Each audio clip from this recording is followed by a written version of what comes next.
raja dan negara. Orang perlu kedaulatan, kesopanan dan kesusilaan.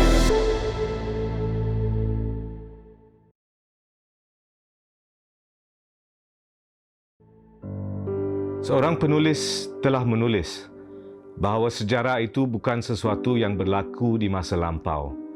Ia berulang hingga ke masa ini, sekarang.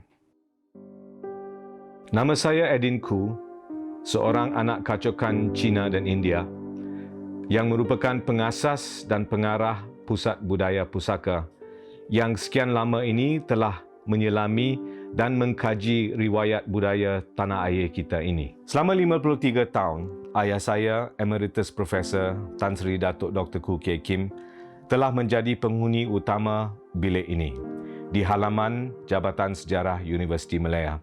Di bilik inilah dia telah melahirkan hasil karya yang telah menjadi sumber sejarah asas zaman pasca merdeka tanah air kita.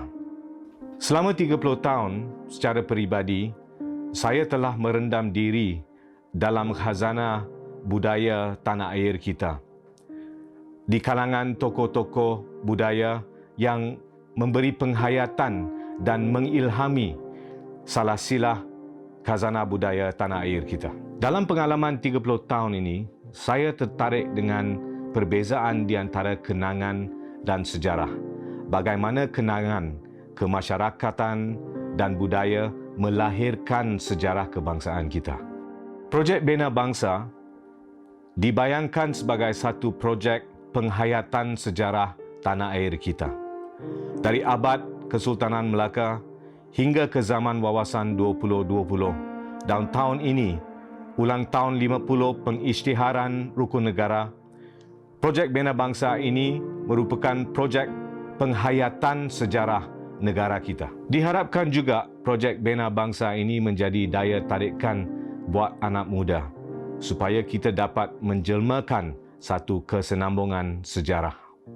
Bersama rakan sekerja kita, Alians Malaysia Berhad, projek Bina Bangsa dengan penerbitan 10 buku pengenalannya dan projek pada keseluruhannya berharap kita dapat memberi semangat baru kepada pendekatan warisan sejarah kita, warisan sejarah Malaysia yang duniawi.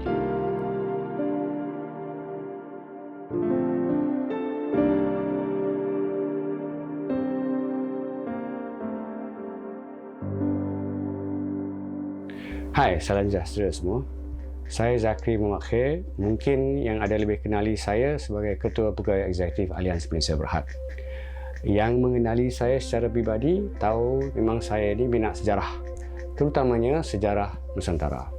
Seperti ramai warga negara Malaysia yang lain, saya berdarah kacokan, di mana ayah saya berketurunan orang Melayu dan ibu saya berbangsa Cina.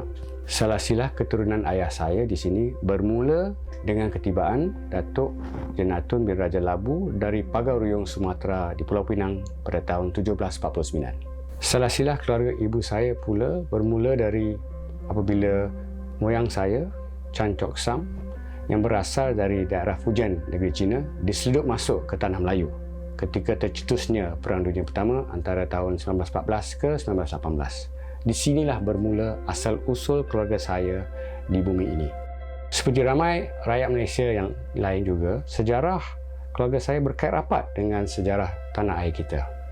Antara ahli-ahli keluarga saya termasuklah Yusof Ishak, Presiden Singapura yang pertama, adiknya Rahim Ishak, Menteri di Singapura juga. Adik mereka, tulang aziz saya iaitu Encik Aziz Ishak, Menteri Pertanian Melaya pertama, Tan Sri Keo Jahari, anggota Kabinet pertama Tengku Abdul Rahman, pakcik saya, Tan Sri Razali Ismail, bekas Duta Malaysia ke Pertubuhan Bangsa-Bangsa Bersatu. Mereka merupakan negarawan yang bersemangat tinggi. Perjuangan insan-insan inilah yang telah mempengaruhi corak pemikiran saya sejak kecil dan menimbulkan minat yang mendalam untuk mempelajari sejarah negara kita. Dengan pengaruh sebegini dan juga kerjaya ayah saya, arwah Muhammad Khair Ismail, sebagai seorang guru sejarah telah mendorong saya untuk meminati sejarah. Ketika saya sedang besar, sayalah pelajar ayah saya yang paling teruja. Mengenang kembali arwah ayah, saya menanamkan minat terhadap kisah silam negara kita dan menyedarkan saya bagaimana ia mempengaruhi pembangunan negara. Apabila rusuhan 13 Mei tercetus, saya berusia 6 tahun. Namun, insiden ini kekal tersemat dalam ingatan saya. Peristiwa ini mengingatkan saya tentang betapa rapuhnya hubungan antara kaum dan kepentingan melihara perpaduan dalam sebuah negara. Pada tahun 1971, saya berada di Taiping. Dan ketika itu, satu malam, Tun Abdul Razak dan Tun Dr. Lim Chong Yu telah mengadakan pertemuan di Padang Boba Taiping untuk mengisytiharkan kerjasama antara Parti Gerakan dan Parti Perikatan. Ini seterusnya membawa kepada pembentukan Barisan Nasional pada tahun 1973. Menyaksikan sendiri peristiwa yang penuh bersejarah ini, saya menghargai negara kita dan negarawan yang memperjuangkan maruah negara kita. Rukun negara dilancarkan ketika saya berada di Darjah 1 sejurus selepas rusuhan 13 Mei. Sewaktu kecil, saya sering melaungkan cita-cita dan prinsip rukun negara di perhimpunan sekolah. Ketika itu, rukun negara bukan sekadar untuk dihafal. Kami diajar intipati rukun negara supaya pelajar dapat memahami dan menjiwai maksudnya. Melalui pahaman ini, penghargaan kami untuk perjuangan dan sejarah negara adalah lebih mendalam.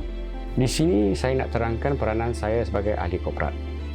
Kebanyakan budaya syarikat dibentukkan mengikut perwatakan CEO-nya dan saya seorang peminat tegar sejarah. Dan kerana itulah saya menyokong penuh projek Bina Bangsa.